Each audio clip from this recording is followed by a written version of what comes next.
नमस्कार, SBT news में आपका स्वागत है। पेश 18 जून शुक्रवार सुबह 6:15 बजे राजस्थान की बड़ी खबरें। राजस्थान के मुख्यमंत्री अशोक गहलोत ने बृहस्पतिवार को कहा कि राज्य सरकार कोरोना टीकाकरण में उत्कृष्ट कार्य करने वाली ग्राम पंचायतों को विकास कार्यों के लिए अलग से धन उपलब्ध कराएगी। मुख्यमंत्री ने अधिकारियों को निर्देश दिए कि टीकाकरण कार्य में अग्रणी रहने वाली पंचायतों को प्रोत्साहन देने के लिए जल्द ही योजना तैयार की जाए। गहलोत बृहस्पतिवार को टीकाकरण में सहभागिता एवं जागरूकता बढ़ाए जाने के उद्देश्य से आयोजित वीडियो कॉन्फ्रेंस को संबोधित कर रहे थे। Council for the Indian school certificate examination ने गुरुवार को सुप्रीम कोर्ट में बताया है कि आईएससी 12वीं का रिजल्ट स्टूडेंट्स के 6 साल के एकेडमिक रिकॉर्ड के आधार पर तय किया जाएगा। बोर्ड ने जस्टिस AM खानविलकर और जस्टिस दिनेश माहेश्वरी की बेंच को बताया कि 12वीं का रिजल्ट 10वीं के परिणाम और 11वीं 12वीं के प्रोजेक्ट और प्रैक्टिकल में प्रदर्शन के आधार पर जारी किया जाएगा। बोर्ड ने ये जानकारी भी दी कि 30 जुलाई तक 12वीं के परीक्षा परिणाम जारी कर दिए जाएंगे। राजस्थान में पंजाब के सीमावर्ती क्षेत्रों से आ रहे दूषित जल को लेकर केंद्रीय जल शक्ति मंत्री गजेंद्र सिंह शेखावत ने गुरुवार को अधिकारियों को सारी जानकारियां एकत्र कर आगे की कार्यवाही करने के दिशा निर्देश दिए। शेखावत ने कहा कि केंद्रीय प्रदूषण नियंत्रण बोर्ड की टीम पंजाब जाकर यथास्थिति का ब्यौरा दर्ज कर 1 सप्ताह में रिपोर्ट देगी और भाखड़ा ब्यास प्रबंधन बोर्ड अपशिष्ट जल का प्रबंधन करने की योजना बनाएगा। जल शक्ति मंत्रालय में शेखावत का दिल्ली में राजस्थान के भाजपा अध्यक्ष सतीश पूनिया, केंद्रीय मंत्री अर्जुन राम मेघवाल, केंद्रीय राज्य मंत्री कैलाश चौधरी और सांसद निहाल चंद से इस विषय पर गहन विचार विमर्श हुआ। शेखावत ने कहा कि उद्देश्य समस्या का स्थायी और जनहितकारी निदान है। बैठक में भाजपा प्रदेश उपाध्यक्ष माधोराम, विधायक सुमित गोदारा, बलवीर लूथरा, बिहारी लाल बिश्नोई, संतोष बावरी, अनुसूचित जाति मोर्चा प्रदेशाध्यक्ष कैलाश मेघवाल, किसान मोर्चा प्रदेशाध्यक्ष हरिराम रेणवा उपस्थित रहे। पंजाब से इंदिरा गांधी नहर परियोजना में आ रहे दूषित जहरीले पानी से राजस्थान के 10 जिले श्रीगंगानगर, हनुमानगढ़, बीकानेर, जैसलमेर, बाड़मेर, जोधपुर, नागौर, चूरू, झुंझुनू और सीकर प्रभावित हो रहे हैं। राजस्थान कैडर के रिटायर्ड IAS GS संधू को राज्य सरकार ने अहम जिम्मेदारी सौंपी है।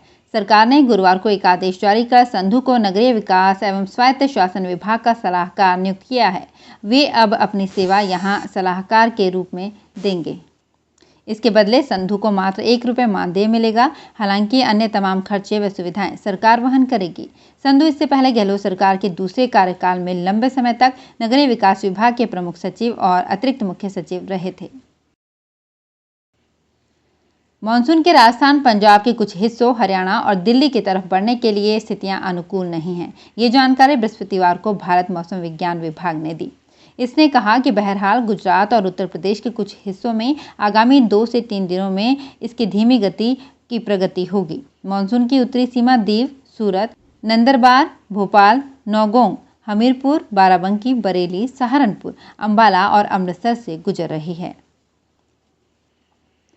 जोधपुर विकास प्राधिकरण में आपको कोई अपना कार्य करवाना है तो अब समय का विशेष ध्यान रखना होगा। JDA ने विजिटर्स और परिवादियों के लिए ऑफिस का समय सुबह 11 से दोपहर 1 बजे तक का रखा है। JDA ने कोरोना की तीसरी लहर की आशंका के चलते अपने कार्यालय में आगंतुकों के समय सीमा मात्र 2 घंटे की कर दी है। ऐसे में आम जनता अपनी फाइल लेकर सुबह 2 घंटे के भीतर तय समय में ही कार्यालय पहुंच सकेंगे। तय समय सीमा के बाद या उससे पहले कार्यालय पहुंच गए तो JDA आयुक्त के निजी सचिव से फोन पर संपर्क साधना होगा। ऐसे में स्वीकृति मिलने पर कार्यालय में प्रवेश दिया जाएगा। अहमदाबाद में बुधवार देर रात आंधी तूफान के साथ जोरदार बारिश हुई। इस दौरान 40 किलोमीटर प्रति घंटे की रफ्तार से हवा चली। इससे अहमदाबाद एयरपोर्ट पर खड़े 5 विमानों को भी नुकसान हुआ है। बताया जा रहा है कि इनमें इंडिगो के ही 3 विमान हैं। नागरिक उड्डयन के महानिदेशक अरुण कुमार ने कहा कि नागरिक उड्डयन महानिदेशालय इस घटना की जांच कर रहा है। राजस्थान में कोरोना वायरस संक्रमण के बृहस्पतिवार को 205 नए मामले सामने आए। चिकित्सा विभाग की ओर से बृहस्पतिवार शाम जारी आंकड़ों के अनुसार बीते 24 घंटे में राज्य में कोरोना वायरस संक्रमण के 205 नए मामले सामने आए हैं। नए मामलों में जयपुर में 42, अलवर में 27, चूरू में 19, जोधपुर में 18, उदयपुर में 13 नए मामले शामिल हैं। वहीं राज्य के 8 जिलों अजमेर, बाड़मेर, डूंगरपुर, जैसलमेर, जालौर, करौली, नागौर, राजसमंद में बृहस्पतिवार को संक्रमण का कोई नया मामला सामने नहीं आया। अमेरिका की कंपनी नोवावैक्स की वैक्सीन सितंबर में भारत में लॉन्च हो सकती है। इसे भारत में serum institute of India Covovax के नाम से बनाएगा। SII ने गुरुवार को बताया कि हम सितंबर में वैक्सीन को भारत में लॉन्च करने की तैयारी कर रहे हैं। जुलाई से बच्चों पर इसका क्लिनिकल ट्रायल शुरू करने की योजना है। ब्रिटेन में हुए नोवा वैक्सीन के तीसरे फेज के ट्रायल के नतीजे आ चुके हैं। राजस्थान कांग्रेस में चौराहा सियासी घमासान जारी है। सीकर के खंडेला से कांग्रेस के बागी होकर निर्दलीय विधायक बने महादेव सिंह भी गहलोत के पक्ष में सामने आए हैं। उन्होंने साफ कहा कि गहलोत ही कांग्रेस और कांग्रेस ही गहलोत है। उनकी आस्था कांग्रेस और अशोक गहलोत में है। गहलोत के अलावा कोई और CM नहीं बन सकता। अजमेर NFIR के आह्वान पर उत्तर पश्चिम रेलवे मजदूर संघ द्वारा एक दिवसीय विरोध प्रदर्शन संपूर्ण NWR जोन में किया जा रहा है। इसके तहत गुरुवार अजमेर में मुख्य कारखाना प्रबंधक कार्यालय के सामने विरोध प्रदर्शन किया गया। प्रदर्शन को संबोधित करते हुए महामंत्री SI जैकब ने बताया कि भारत सरकार द्वारा जनवरी 2020 से महंगाई भत्ता फ्रीज किया हुआ है। जनवरी 2020, जुलाई 2020 और जनवरी 2021 के महंगाई भत्ते की किस्त ड्यू हो चुकी है। जयपुर में JDA प्रशासन शहरों के संग अभियान में 1 लाख से अधिक पट्टे बांटेगा। अभियान 2 अक्टूबर से शुरू होगा। इसमें 3 प्रकार की योजनाएं वर्गीकृत कर शिविर आयोजित किए जाएंगे, जिनमें अनुमोदित योजनाएं, गैर अनुमोदित योजनाएं एवं 90A/90B अनुमोदित योजनाएं शामिल हैं। इसे लेकर UDH प्रमुख सचिव कुंजीलाल मीणा ने JDA अधिकारियों को निर्देश दिए हैं। उन्होंने गुरुवार को JDA के विभिन्न कार्यों की समीक्षा की। JDA आयुक्त गौरव गोयल ने बताया कि 2 अक्टूबर से शुरू होने वाले प्रशासन शहरों के संग अभियान में 3 प्रकार की योजनाएं वर्गीकृत कर शिविर आयोजित किए जाएंगे। JDA में 1904 योजनाएं स्वीकृत है। राजस्थान में गिरते भूजल को लेकर सरकार की चिंता बढ़ा दी है। भूजल संरक्षण को लेकर जलदाय व भूजल मंत्री डॉक्टर BD कल्ला ने गुरुवार को एक उच्च स्तरीय बैठक बुलाई।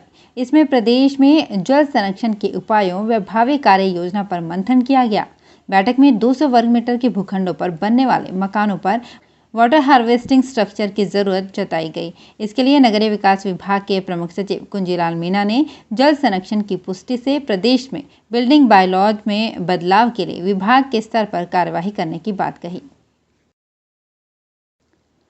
अब चित्तौड़ के शहरवासी घूमने के साथ साथ चौपाटी पर खाने पीने का लुत्फ उठा सकेंगे। शहर के कुंभानगर रेलवे फाटक के पूर्वी छोर पर खानपान उपलब्ध कराने के लिए एक चौपाटी मार्केट खोला जाएगा, जिसका शिलान्यास आज पूर्व विधायक सुरेंद्र सिंह जाड़ावत और नगर परिषद सभापति संदीप शर्मा द्वारा किया गया। नगर परिषद कमिश्नर रिंकल गुप्ता ने बताया कि कुंभानगर रेलवे फाटक बंद होने के बाद पूर्वी छोर पर रेलवे की भूमि को छोड़ते हुए नगर परिषद ऑफिस की सीमा तक खाली पड़ी जमीन पर एक चौपाटी बनाने का निर्णय लिया गया, जिसका आज शिलान्यास किया गया। राष्ट्रीय राजपूत करनी सेना के गुजरात प्रदेश प्रमुख राज शेखावत को एक वरिष्ठ पुलिस अधिकारी को धमकी देने के आरोप में गिरफ्तार किया गया है। करनी सेना राजपूत समुदाय का एक संगठन है।